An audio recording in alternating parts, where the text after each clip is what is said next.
Kapidongski TV. Team Bisdak, may Chris sa Kalam. Ate Dongski, hello, may galap shoutout. Get well soon po. Ano? Si Mama, yung kalagayan. And, ang ano na nga lang sa kanya, ang medyo struggle po siya sa, dahil nga bugbog po. Nabugbog yung ganito niya. So, medyo nahihirapang ano. Pero yun po, nandun naman yung pinsan kong graduating ng nursing. Para, yun. Kaya tiwala naman tayo. And kampante tayong hindi na okay si Mama ngayon. And lagi ko naman kinukumusta, lagi kong ina-update na nun, kumain na ba? Si Mama iinom ng gamot. Mag-hi ka. Hello po. Hi ka. Guys, si Michael guys. Support guys si Michael. Ayan, support Papa Jones sa mga kami Christian. Hello po mga kami Chris. Nagpunta ba niyan si Dan? Oo, nagpunta din sa'yo. Hindi. Narinig mo? Narinig ko si Papa. Bakit tayo naka-brown? Ha? Bakit tayo naka-brown? Yes po. First time naka-brown ni Pake. Ibang shade of brown. Yun o. Shout out everyone. Thanks Papa Jones. Enjoy lang kayo mix. Nag-aaral kasi si CJ kaya hindi natin iniistorbo. Ayan. Siguro makakatulog na kayo. Di naman nakita. Siya kaya. Ayan yun natin, no? Nag-aaral kasi. Hindi kita.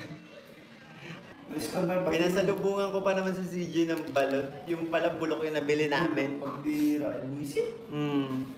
Ay, grabe, maraming salamat po. Hello, pretty boy Miko. Hindi kayo nakakasawang panoorin ni Baby Krista. Masaya na kami nakita namin kayo dalawa. Hindi po papasok si Alice sa live ko kasi dito lang siya. Nandyan lang siya sa baba.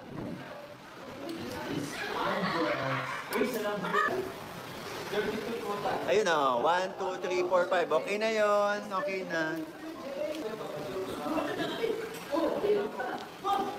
Alam nyo, masasabi ko lang, hindi kailangan magbago ng tao para lang sa mga napaka-perfectionist na mga mapapunang mga tao, di ba? Hindi kailangan magbago ni CJ para lang ano. And masaya kami sa nakikita na Ako happy ako sa kung ano si CJ, sobrang happy ako kasi isipin niyo na lang ha. Simula pa lang nung pagiging ganun ni CJ na madaldal, nagkasundo kami. Kaya nga 'di ba, ang daming ano. Ako masasabi ko talaga, ang daming nagmahal sa amin kasi pareho kaming madaldal ni CJ. Doon pa lang doon pa lang nagkasundo na kami. Kaya wala akong sobrang happy ako na ganun si CJ po. Gusto, hindi, ayun lang, actually, yun lang naman talaga. Sinasabi ko lang naman ng yung mga nagsasabi na hindi kailangan ni Krista magbago para sa kanila. Di ba?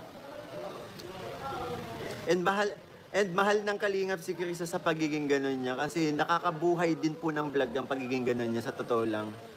Di ba? Problema na nila yun kung hindi nila maintindihan. Pagiging Pero kami kasi good vibes ang hatid namin sa tao. Kaya yung pagiging ganun ni Krista, for me, good vibes ang hatid niya. Masigla.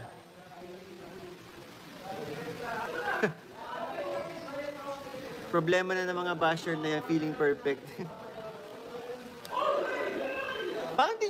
Tsaka kung makaano sila, parang nilang din nila kami kilala, di ba? Na kaming mga Mikrisi, maiingay talaga. Maingay, nagpapalitan ng mga ayaw magpatalo sa isa't isa. Ganun kami, di ba? Maging ako sa kalingap, di ba po, ang ingay ko din. Pero hindi kasing ingay ni Beshi. Lalo na pag nagsasama yan, nagkakasama si CJ tsaka si Beshi. Ay naku, ang ingay ng vlog.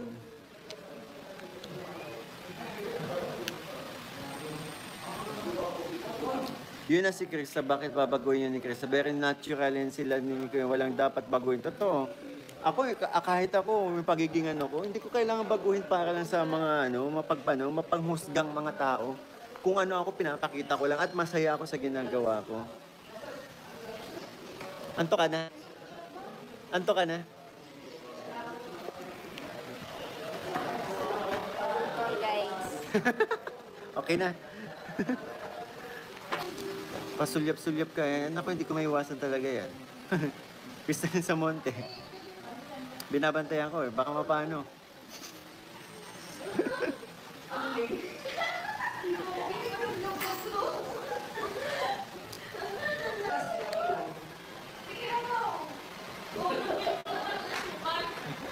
Gusto nila tawa mo. Gusto nila tawa mo. Kakaiba kasi, very natural. Pa-Joms! Paldo kasi Paldo. Namumula. Namumula. Ang lakas. Siya po na rin mabili. Pasensal nga daw, tsaka Apolinario. Cute mo daw sa mga Krista. Oh, cute daw. Cute mo daw, oh.